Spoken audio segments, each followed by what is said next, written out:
Ulit may tanggap tayo willing inverter, makita yung brand. Bali galing to sa kasamahan natin siya yung unang tumingin dito, tapos tinawag tayo yung gagawa na ng welding. Bali ito yung tinanggal niya. Yan, may kulay itim, so ibig sabihin sabog yung IGBT. Number ng IGBT yan 40 T60.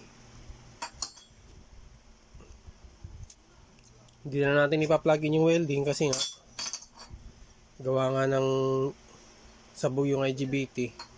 So check na lang natin yung loob nito. Buksan ko na lang tapos check natin. Ito na yung loob. Bali kailangan lang natin linisin to. Tapos dito swerte pa rin tayo kasi hindi naman masyadong ginalaw. O di kaya wala pa namang palatandaan na ginalaw dyan banda. Buti na lang. Tapos dito sa likod, yan, ito yung tinanggal na IGBT. Yan lang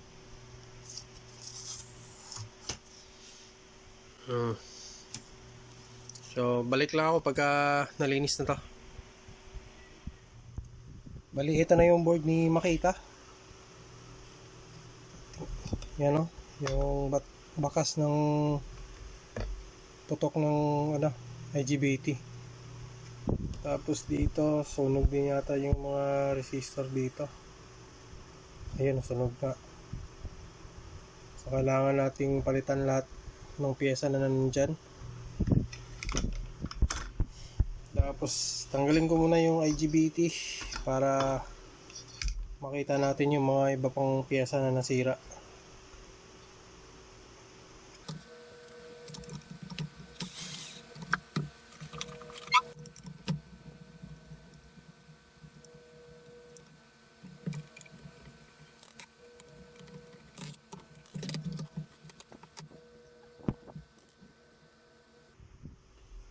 Tanggalin pala natin to para i-testing natin patest yung signal ng PWM ba't nasira yung mga IGBT natin.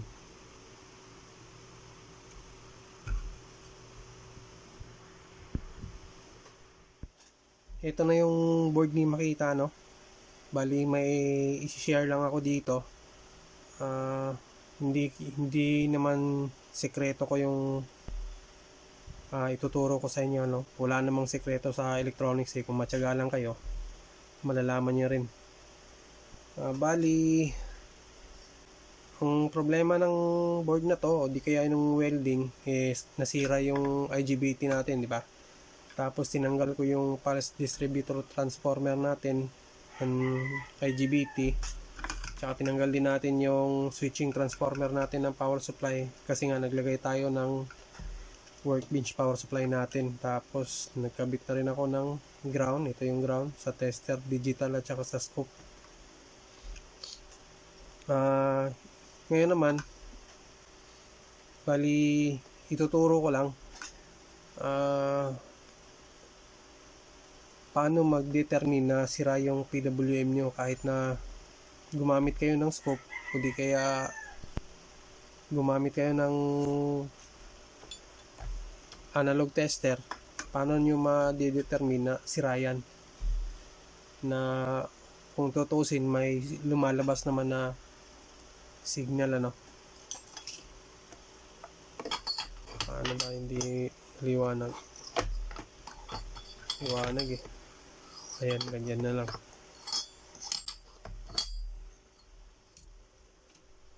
Naglit lang.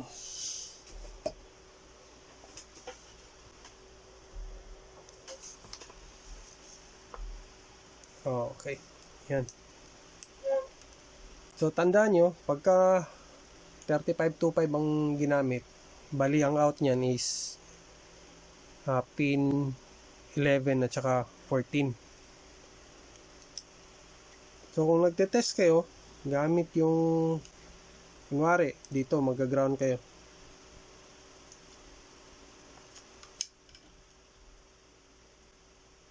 i-ground nyo yan.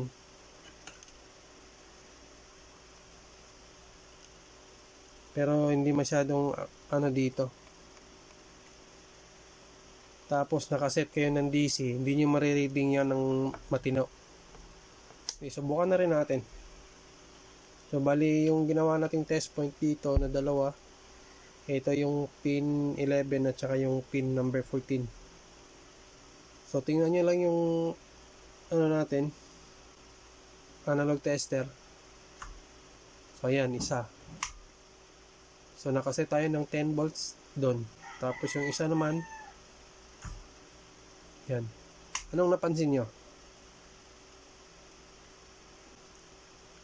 Yung isa, malakas. Mataas, di ba? Tapos yung isa, mababa. So, ganun din. Pag nilagay natin na nagsiset yan, kaso sa AC, hindi masyadong makita dito. Okay. Gumana. Set tayo ng 50. Tapos ito. Yan. Ganun din. Nasa 20 volts ata yun. Nandito. Tapos yung kabila. Yan.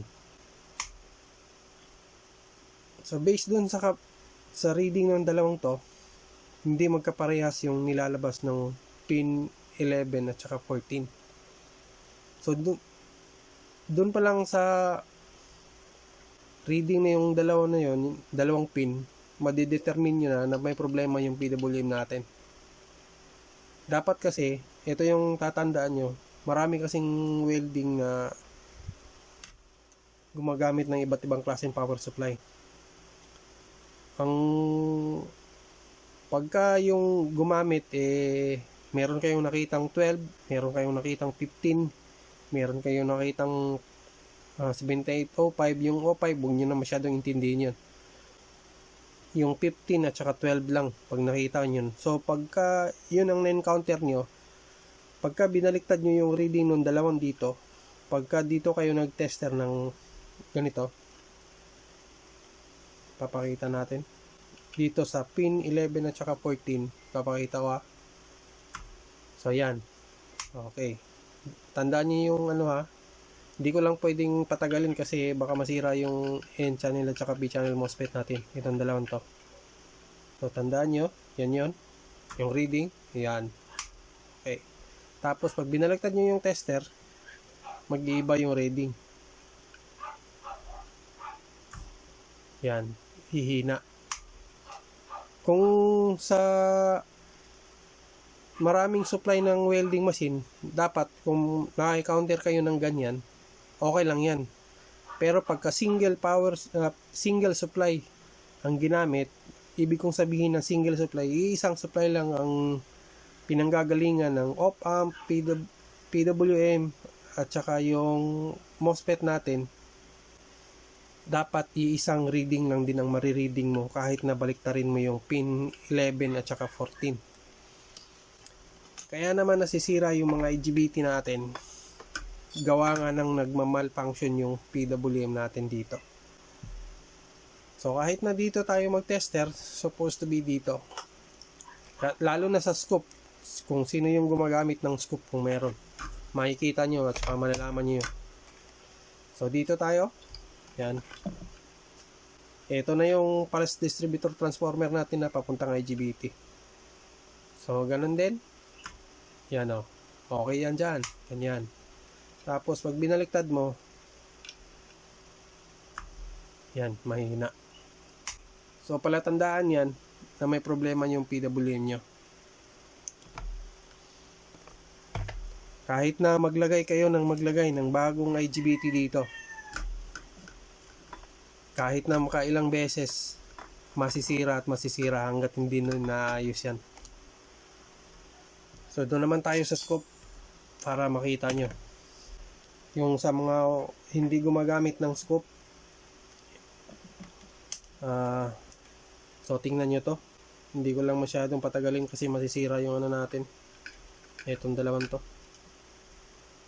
So ulit, ay, paano ba itong hirap dito? Saglit lang.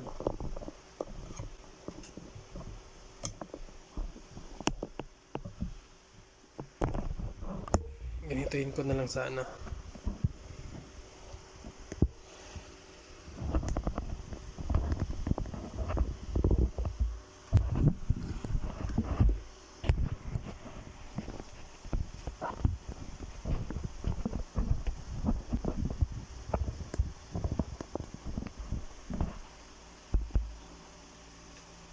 Okay, yan lang.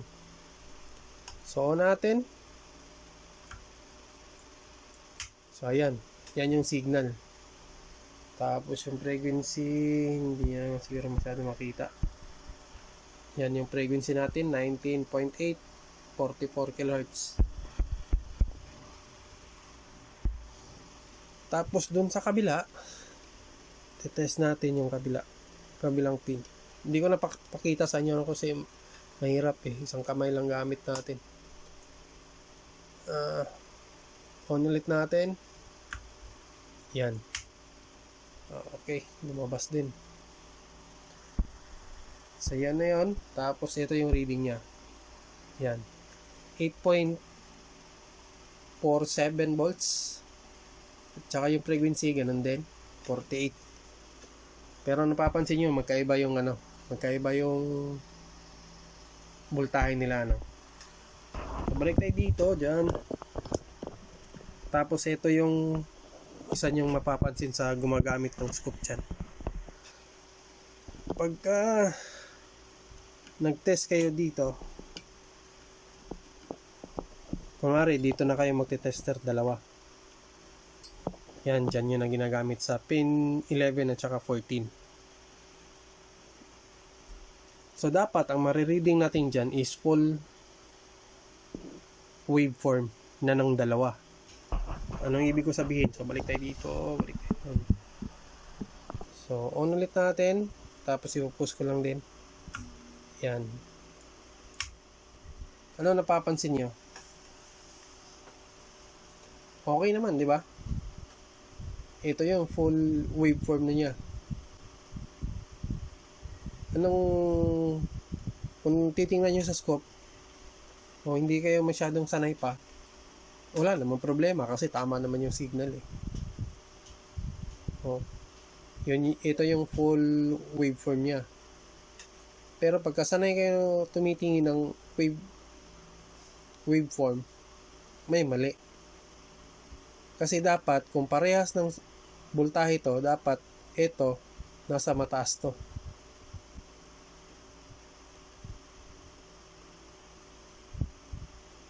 Kahit na baliktarin natin, makikita natin pag binaliktad natin yan. Ng medyo maganda-gandang So, run ulit natin. Tapos, test natin. Yan. Diba? Dito, kulang. Kahit na binaliktad natin, kulang din dito ng voltahe. Yan, yung baba. Kulang yan. So, kahit na magpalit kayo ng bagong IGBT, masisira at masisira lang yun hanggat hindi nyo naaayos yan. Kahit na dito rin, balik tayo dyan. Dito tayo maglagay. Ito na yung pinaka-output ng distributor transformer natin. Diyan. Balik din tayo doon.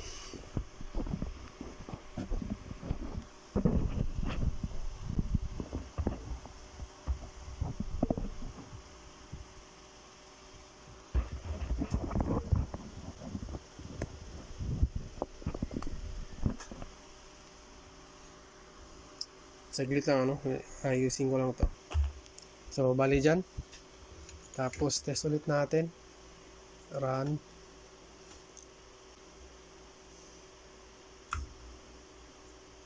Yan. Yan ang makukuha natin pag dyan tayo nagtitest. Bali, iisang waveform pattern lang makukuha mo. So, ulit. Run natin. On natin. Yan. Ganyan yung makikita yung signal. Pagka binaliktad nyo naman dito,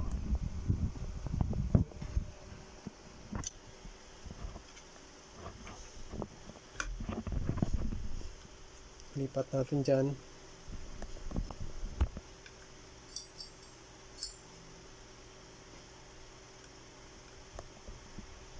Tapos balik tayo doon.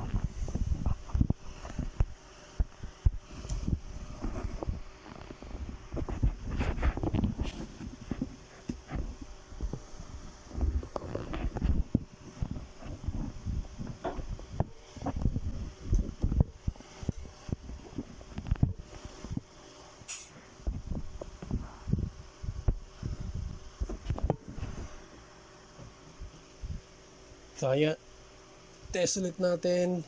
Pan. Oh, yan. Magkakaroon siya dito ng waveform, kaso mawawala. So isang waveform pattern lang makikita nyo, wala yung baba. So palatandaan yan, nasira yung PWM natin. Balik tayo doon. Pause ko lang yung video kasi tatransfer ko pa yung camera holder natin dito. So bali ngayon papalitan lang natin yung PWM na yan, tapos tingnan natin ulit yung signal. No, ito yung papalit natin.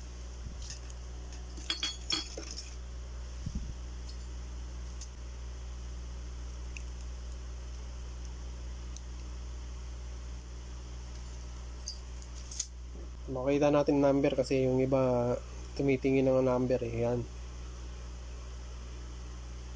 SG3525. Kung mura nyo lang mabibili to, swerte kayo, pero dito sa akin medyo may kamahalan to sa lugar namin. Hindi ako bumibili ng online, nadala na ako dyan.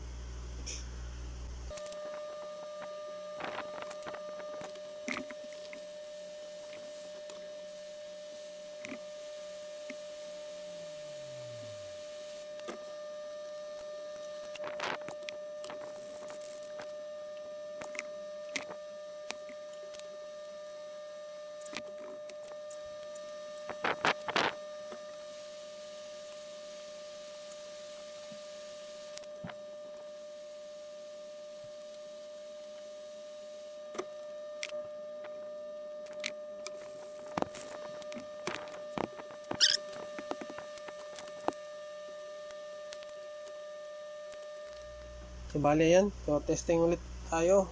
Ang hirap. So tingnan nyo lang yung analog tester natin, o natin. So ayan, dapat pag binaliktad natin yan, ganun din ang marireading natin.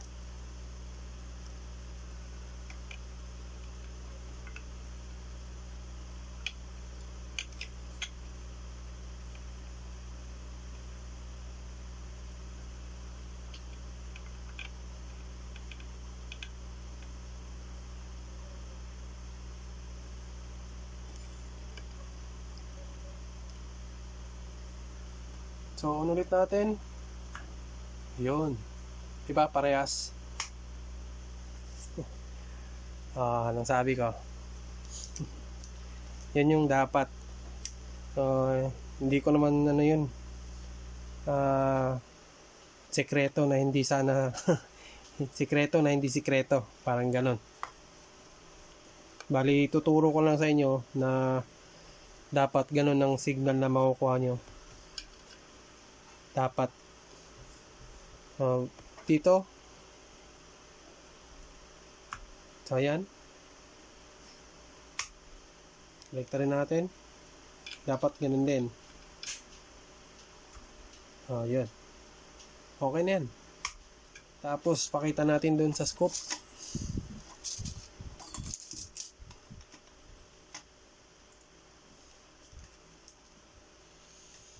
Dito na lang para diretsahan na tayo.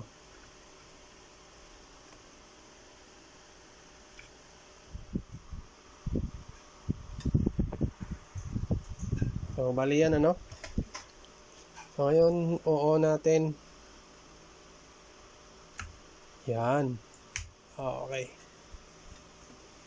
So naging pantay. Pantay na yan sila. Susumin pa natin yan. Hindi na masyado makita. Ganyan na lang. So, nagpantay yung voltahe natin dito, baba at saka taas. Ito yung full waveform ng welding machine na ginagawa natin ngayon. Brand Makita, model MMA 300, yung maliit. So ayan, pag nakita natin na ganyan na yung yung waveform natin, wala nang duda, kahit na maglagay na tayo ng bagong IGBT dyan, hindi na masisira yan. So bali ganun lang, pagka na-encounter kayo ng ganun problema, na unbalance yung waveform, unbalance yung signal, pagka nag-test kayo baliktaran, hindi magkaparehas sa single supply configuration ng welding machine. So dapat tandaan nyo lang to. Pagka sa naman sa maraming supply, dapat ang marireading nyo mahina at saka malakas, ganun dapat, normal yun. Pero sa single supply welding machine na ginamit, dapat kahit nabaliktarin nyo, isang reading lang masusukat nyo, para hindi na kayo masisiraan ng IGBT bago nyo ilagay. Kaya yun yung tandaan nyo. So maglagay lang dito, hindi ko napapakita, papalitan natin ng piyesa yan. Importante yung signal, yung naituro ko sa inyo, kasi madaming nagpapadala sa akin dito na yung iba hindi ko masyadong masikaso, gawa nga ng sa sobrang dami ng repair, tsaka minsan natatagalan ako mag-upload ng gawa natin sa YouTube, kasi nga pagkagabi dapat doon ako mag-edit ng video, pagod na tayo, wala nang wala nang time. So kaya minsan lang tayo nag-upload, pasensya na. O balik lang ako pagka naikabit ko na yung dito, tapos siguro magte-testing na ulit tayo. Bali ngayon magte-test na tayo, so naikabit na natin yung mga IGBT, heatsink, naibalik na rin natin yung mga transformer supply natin.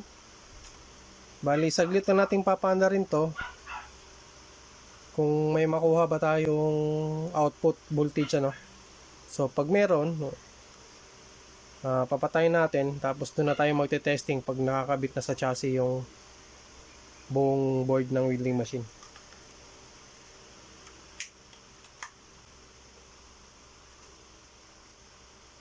Tapos dito yan tayo nagka-connect kasi may butas dito, so dyan ko na lang tinusok.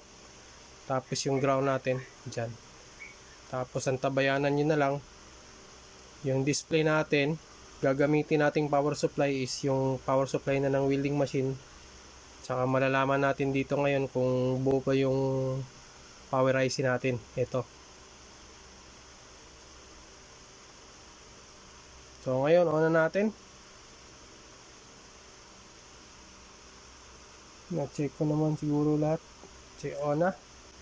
Tapos dito. Ayan, 48. Tsaka sa 296 sa 297. So parati kong sasabihin sa inyo, huwag niyong alalahanin yung mahina yung output voltage natin, kasi nga depende yon sa area nyo. Kung mababa yung input supply nyo, mababa din yung output nyan. Kasi madami yung nagsasabi sa iba, sir dapat 60 volts yan. Depende po yan.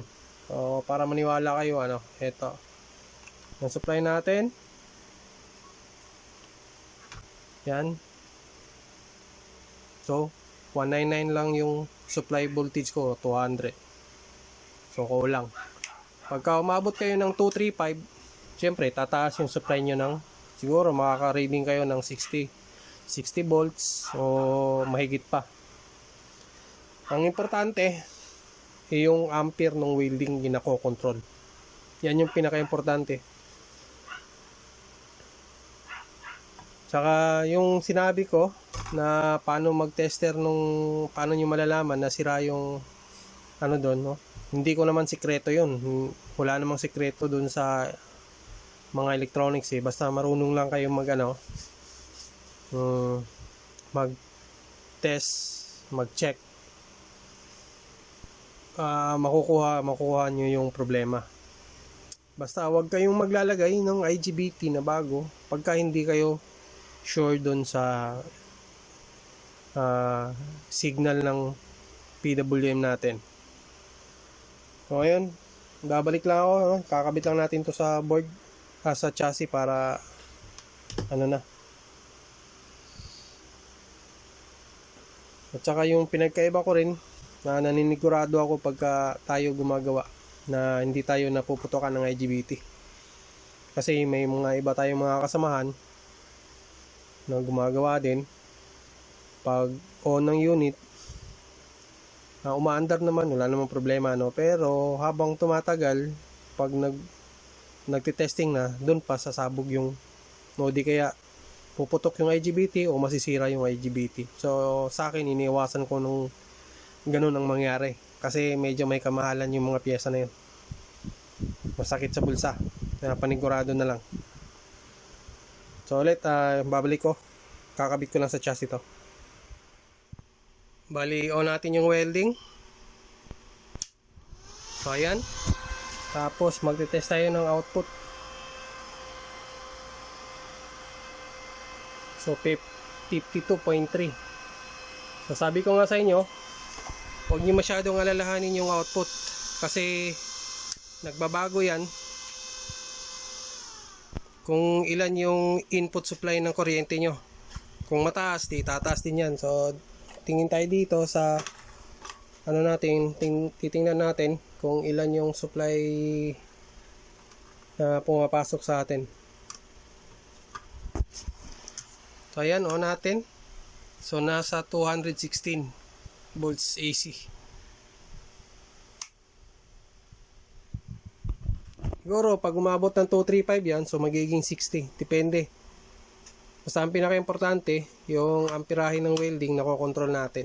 So doon na natin malalaman yan sa labas pag nag-welding na tayo, no? So balik lang ako, doon tayo punta sa labas.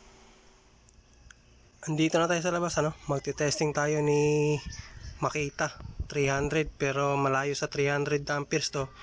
Tapos ang gagawin natin dito, magpo-pole wheel tayo pero panandalian lang. Kasi nga yung welding nito, ang duty cycle nito is hindi pa umabot ng 50%, ano. So kung 300 amperes tapos hindi umabot ng 50% yung duty cycle niya, so malabo tong maging pang full wheel na welding. Ang magiging trabaho nito, spot weld lang talaga. Bali, testing natin panda rin. Check ko muna. Yan. Tapos ground kabit natin.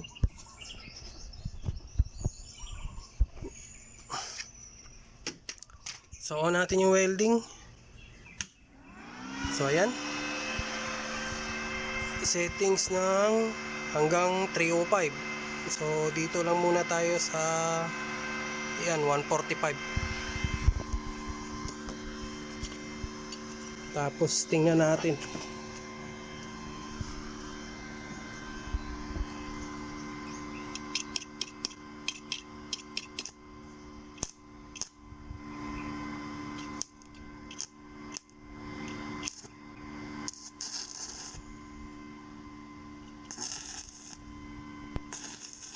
So ayan yung ano niya, spark niya sa 145, sagad natin ng 300.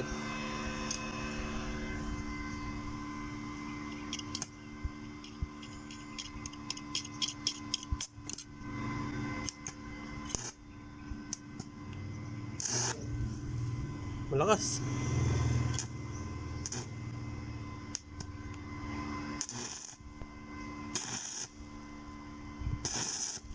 Malakas din. So doon tayo sa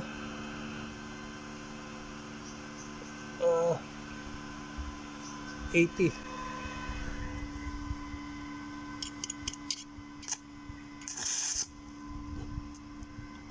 So bali ang kulang nito ano lang, pwede pa naman palakasin to ng matino eh. Yung ano lang ang kulang dito, bali arc force.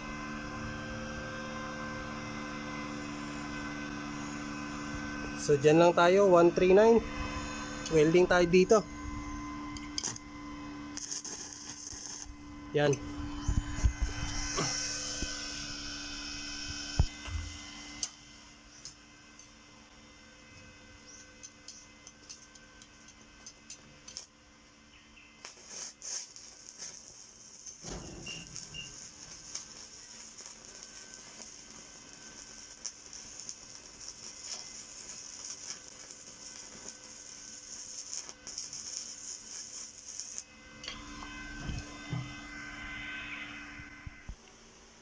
Bali ulit, inassemble na natin ng buo si Makita 300. Yung maliit na 300. Yan. Kasi may lumabas din dito na Makita. Bali dalawang IGBT. Bali apat na IGBT. Tapos bali 6 din na output. Medyo magandang klase yun. Malaki lang dito. Ito naman maliit na Makita. Bali tigi isang IGBT, dalawa. Tapos dalawa lang din yung output diode na ginamit. So 300 din. Nakita nyo naman yung ano natin dun sa labas nung nag-settings tayo ng full. Malakas naman siya sa 300. Pero hindi siya pwedeng pang matagalan kasi hindi nga umabot ng 50% duty cycle ng welding na to. So hanggang kung yung gumagamit nag-i-spot weld lang, so walang problema yung welding na to.